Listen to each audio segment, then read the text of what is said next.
وقبل ما نتكلم عن حقيقة انشقاق قارة أفريقيا وميلاد محيط جديد ضخم، خليني الأول أديك هنت عن نظرية الانجراف القاري للعالم الألماني ألفرد وينجر. العالم ده قالك إن الكون كله كان عبارة عن قارة واحدة، ولا في قارات بقى ولا بحار ولا بتاع، ومع الأحداث الكونية العظيمة انقسمت القارة دي لقارتين، واتولد ما بينهم محيط هو اللي شكل البحار والمحيطات فيما بعد. ومع مرور ملايين السنين انقسم القارتين للسبع قارات اللي احنا عليهم الحال. وفي ستينات القرن الماضي قالوا ان الارض بتتكون من 7 صفائح تكتونية، اللي هي السبع قارات يعني اللي احنا عايشين عليها، واللي يهمنا فيهم هي الصفيحة الأفريقية اللي حدودها من الشمال قاع البحر الأبيض المتوسط، وجنبها بتظهر صفيحة أوراسيا اللي بتضم قارة أوروبا وآسيا. أما حدودها في الشرق فهو قاع البحر الأحمر، وركز لي قوي في حدودها اللي في الشرق قاع البحر الأحمر عشان أنا هنرجع له دلوقتي. قاع البحر الأحمر اللي لازق في شبه الجزيرة العربية. أصل أنت هتعرف قدام إن منطقة شبه الجزيرة العربية دي كانت ضمن أفريقيا، بس برضه حصل انشقاق قاري هو اللي قسم شبه الجزيرة العربية من أفريقيا واتضمت لقارة آسيا. فتعال نشوف بقى إيه حكاية الانجراف القاري اللي بينقل دول من قارة لقارة كده وإحنا قاعدين. الحكاية بدأت سنة 2018 لما حصل صدع وشرخ كبير في جنوب غرب كينيا، كان طوله 4 كيلو متر وعرضه 20 متر. معقولة يكون ألفرد وينجر كان عنده حق وهيحصل انشقاق في قارة أفريقيا؟ واللي أكد نظرية الانجراف القاري هو اللي حصل في 2005 في أثيوبيا. حصل انفجار بركاني ضخم نتج عنه تصدع وتشقق أرضي بطول الصحراء الأثيوبية، واتصل بالصدع المعروف بصدع شرق أفريقيا. يعني الصدع اللي حصل في أثيوبيا بامتداد طول الصحراء الأثيوبية امتد واتصل بالصدع بتاع شرق أفريقيا، واللي هو ممتد من جنوب تركيا ولحد زيمبابوي.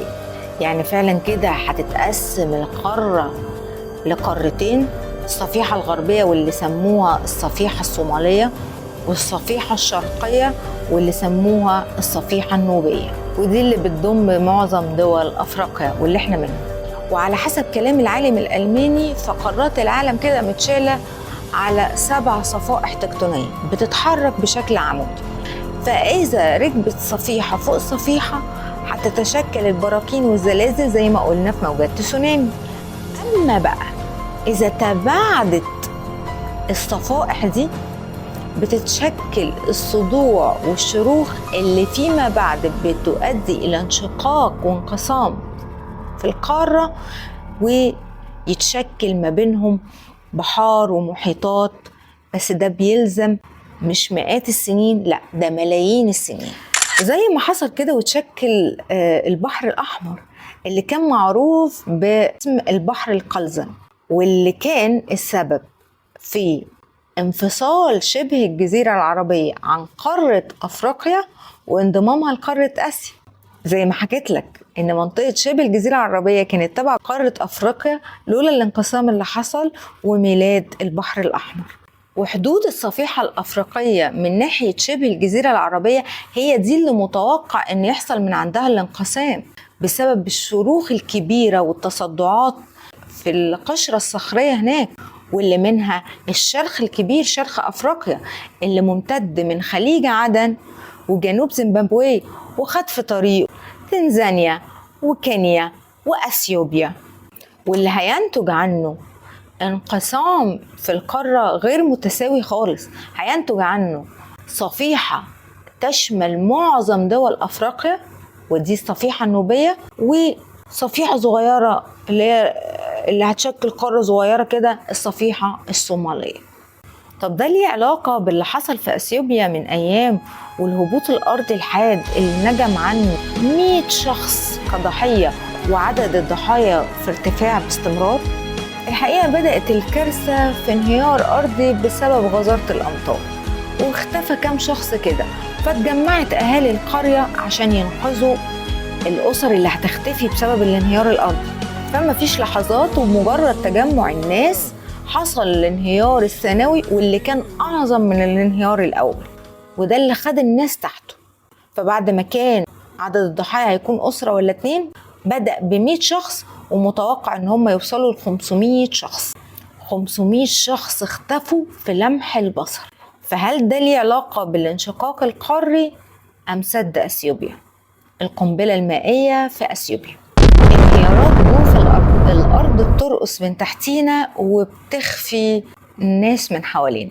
الحقيقة ان من أعظم المخاوف وراء إنشاء سد أثيوبيا مش بس عشان جفاف الموارد المائية في دول الجوار مصر والسودان، ده كمان عشان طبيعة التربة هناك اللي كل شوية بيحصل فيها انهيارات، لدرجة ان في الأعوام السابقة اتدفنت قريتين. فهل سد النهضة هيكون سبب في الانهيارات القادمة، ولا طبيعة التربة هي اللي هتؤدي لكارثة سد النهضة، القنبلة المائية الموقوتة في أثيوبيا؟ على حسب كلام علماء الجيولوجيا، سد النهضة ملوش أي علاقة بالانهيارات الأرضية اللي بتحصل دلوقتي أو هتحصل قدام. طب الانهيارات الأرضية وطبيعة التربة هتأثر على سد النهضة؟ بطبيعة الحال ما كانتش هتأثر بشكل مباشر، لكنها هتأثر على المدى الطويل. فلو حصل وتشكلت كتل صخرية واتجمعت ترسبات في السد، ده هيأثر من عمره الافتراضي بالمنطق والعقل، وده هيؤدي لكارثة حقيقية، منها اندثار دولة السودان. فهل احنا في انتظار طوفان نوح؟ وهل هيتعاد سيناريو طوفان درنا؟ وهل ده ضمن مشروع المليار الذهبي اللي سمعنا عنه بداية من فيروس كورونا؟ الحقيقة أنا عندي وجهة نظر في الموضوع ده، سواء تسونامي مفتعل أم حقيقي، فإن كانت مؤامرة فمش هتتنفذ إلا بإرادة الله. ربنا هو اللي رايد إن الموضوع ده يتم وبالطريقة دي، وده الغرض والحكمة الإلهية. لعل منها إنها مش هتقوم إلا على شرار البشر، وإحنا داخلين على شرار البشر، وكلنا شفنا احتفالات أولمبياد 2024 والكلام اللي اتقال عنها والدعوة للمثلية الجنسية والإلحاد. فلو إحنا هنروح وهم يقعدوا. ثانيا برضو دي من باب الفتن. إذا كان إحنا في الأيام دي وإحنا شايفين الفتن دي وشايفين إنها عظيمة، فما بالك بقى بفتن اللي جاية، بفتن العصور اللي جاية، واللي أعظمهم فتنة المسيح الدجال. وتيجي فتن كتير كتير عشان تصفي الايه؟ أحسب الناس أن يتركوا أن يقولوا آمنا وهم لا يفتنون؟ أبدا. لازم الفتنة معناها عرض الأشخاص على محن حتى لا يثبت إلا قوي الإيمان. حسب الناس أن يتركوا أن يقولوا آمنا وهم لا يفتنون. ومن الناس من يعبد الله على حرف، فإن أصابه خير اطمأن به، وإن أصابته فتنة انقلب على وجهه خسر الدنيا والآخرة، ذلك هو الخسران المبين. خليك ذكي. أحسب الناس أن يتركوا أن يقولوا آمنا وهم لا يفتنون. ولقد فتنا الذين من قبلهم فليعلمن الله الذين صدقوا وليعلمن الكاذبين.